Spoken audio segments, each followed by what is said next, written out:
Hello and welcome to the Healing Streams Reflection.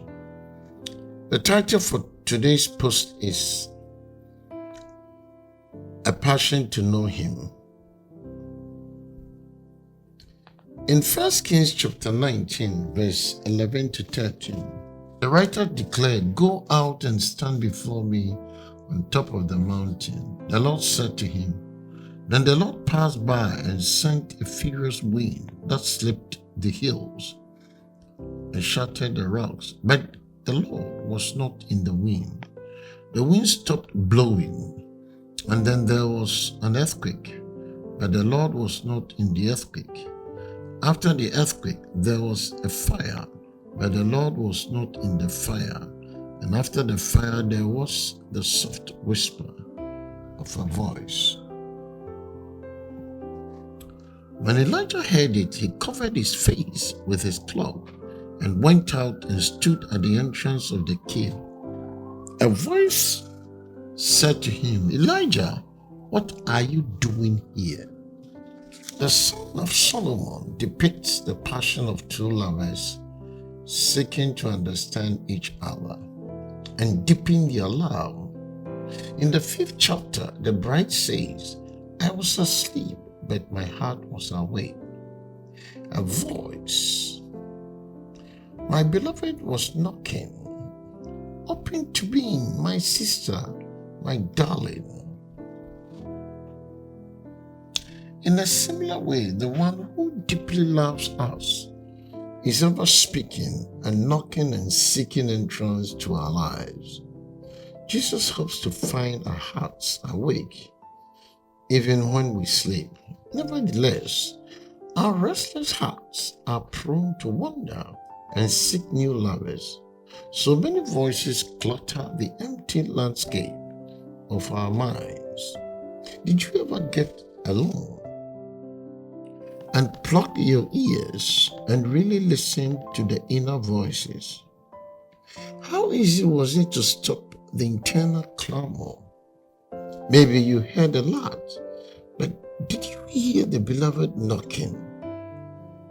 Jesus said that his sheep know his voice, John 10:4.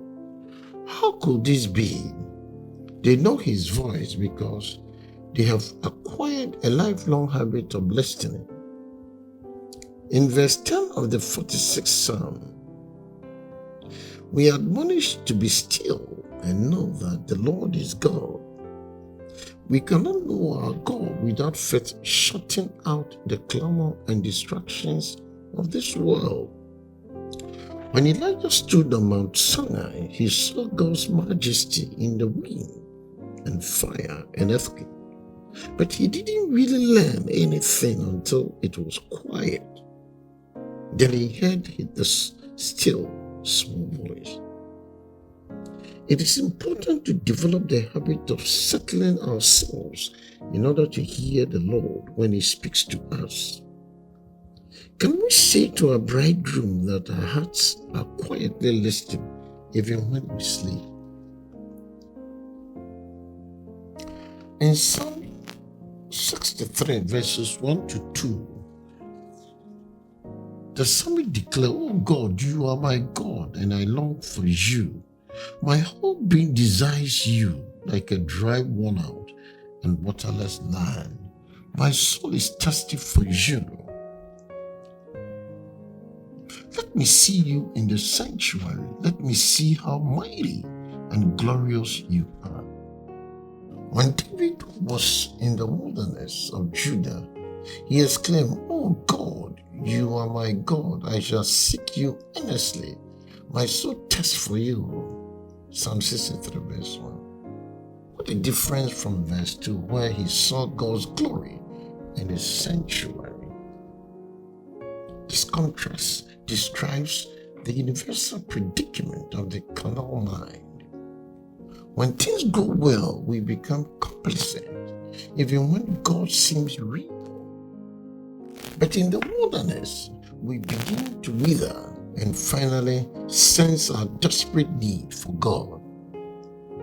Only when we experience true thirst will we fully taste the loveliness of the living water. trouble with many of us is that we don't know we are in a barren land until very late in the game. Earthly pleasures look so inviting and keep us so distracted that it sometimes takes years to realize we are in the wilderness. As fallen creatures, we allow our bodies to dominate our spirit while we search for living water. Every new mud puddle of the color pleasure glistens with glorious possibilities. Like besotted addicts, we plunge on, convinced at last that we have found the fountain of youth. Nevertheless, with infinite patience, the Savior woos us through the solid passages of earthly pleasures. He cries aloud in the street saying, "Take my instructions and not silver. Take my instruction and not silver, and knowledge rather than choicest gold." Proverbs 8:10. When we heed wisdom's call and we see the true light, we exclaim along with David, "My soul waits in silence for God only. From him is my salvation." Psalm 62, verse 1. May God richly bless you and have a wonderful day.